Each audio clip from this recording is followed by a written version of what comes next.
Lagi nyabut anewan laut, kerangnya ikutan juga. Mari pulang pakai sepeda listrik yuk. Hai hai hai, kali ini aku mau pergi cari kerang lagi. Tentunya aku pakai sepeda listrik kesayanganku karena lautnya itu jaraknya dekat banget sama rumahku. Nah sekarang aku udah nyampe di pinggir laut dan aku mau tutupin dulu sepeda listrikku pakai covernya. Karena takutnya nanti pas aku di tengah laut tiba-tiba hujan dan sepeda listriknya basah. Urusan sepeda listrik udah selesai dan sekarang aku mau langsung masuk ke laut aja buat cari kerang. Dan aku akan jalan ke jauh sana di antara kering dan air laut. Karena disitulah tempat banyak kerangnya. Jadi sekarang kalian temenin aku virtual untuk jalan ke tengah laut sana supaya aku nggak terlalu capek. Hihihi. Dan seperti biasa kalau aku nyari kerang, aku pasti bawa karung dan tongkat saktiku ini. Setelah nyampe tempatnya, aku langsung nunduk-nunduk nih buat nyari kerang karena kalau nggak kayak gini kerangnya nggak akan kelihatan. Dan kalian tahu baru aja aku nunduk langsung aja dong aku dapat kerangnya dan ini dia bentukannya. Dan ini adalah jenis kerang yang paling banyak di sini dan gampang banget dicarinya. Dan di tempat biasa aku cari kerang ini dia ukurannya besar-besar banget loh. Tapi nggak jarang juga aku dapat zong kayak kali ini nih. Aku kira kerang ternyata dia nggak ada isinya. Ya begitulah kalau lagi nyari kerang kadang nggak selalu dapat kerang, dapat kelomang juga dan segala macem. Nah ini aku nemu lagi nih kerangnya. Kalau yang baru pertama kali nyari kerang pasti ngiranya nih bukan kerang karena bentukannya itu kayak batu-batu laut gitu loh. Tapi buat yang udah biasa nyari kerang ini kayak aku gini pasti mudah banget ngebedainnya. Nah kalau aku nemu yang kecil kayak gini aku nggak ngambil ya karena males banget mau ngambil isinya. Dan beginilah cara kita nyari kerang, pasti nunduk-nunduk kayak gini. Kalau nggak nunduk pasti nggak kelihatan, apalagi buat yang matanya bermasalah kayak aku gini. Dan supaya kita nggak terlalu capek gitu ya nunduk-nunduk terus, makanya aku pakai bantuan tongkat ini. Dan kalau udah dapet apalagi besar-besar kayak gini seneng banget rasanya.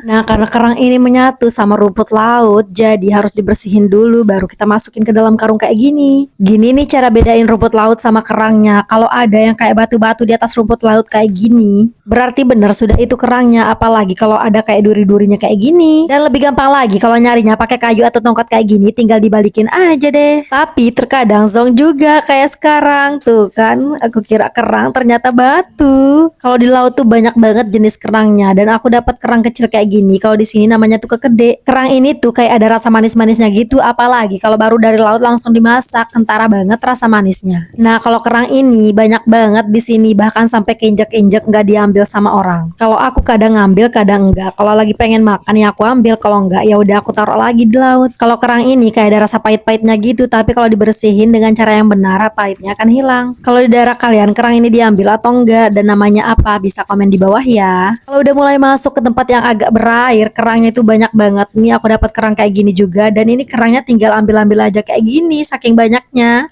Karena kasihkan milih sampai tanganku aja udah nggak kuat buat ngegenggam kerangnya, jadi aku masukin dulu ke dalam karung, baru aku nyari kerangnya lagi. Wow, aku nemu kerang ini. Kalau di sini ini namanya kerang babadoh. Aku paling senang banget sama telurnya kerang ini. Dan surprisingnya kali ini aku dapat anemon laut yang super enak banget kayak tetelan sapi. Kalian udah pernah makan anemon ini? Enggak, kalau aku udah sering banget. Bahkan ini adalah makanan laut favorit aku. Tapi cara ngambilnya itu agak susah. Kalau kena sedikit aja badannya sama tangan kita, otomatis dia akan langsung masuk lagi ke dalam tanah dan gak akan bisa kecabut lagi. Dan anemon ini banyak banget warnanya. Kali ini aku nemu anemon yang berwarna kuning. Tuh kan apa aku bilang, kalau di dalam air pasti banyak banget kerangnya tuh. Aku dapat lagi kan kerang yang besar kayak gini. Dan aku dapat juga bulu babi karena aku pengen banget ngerasain bulu babi yang mentah, makanya sekarang aku ambil aja.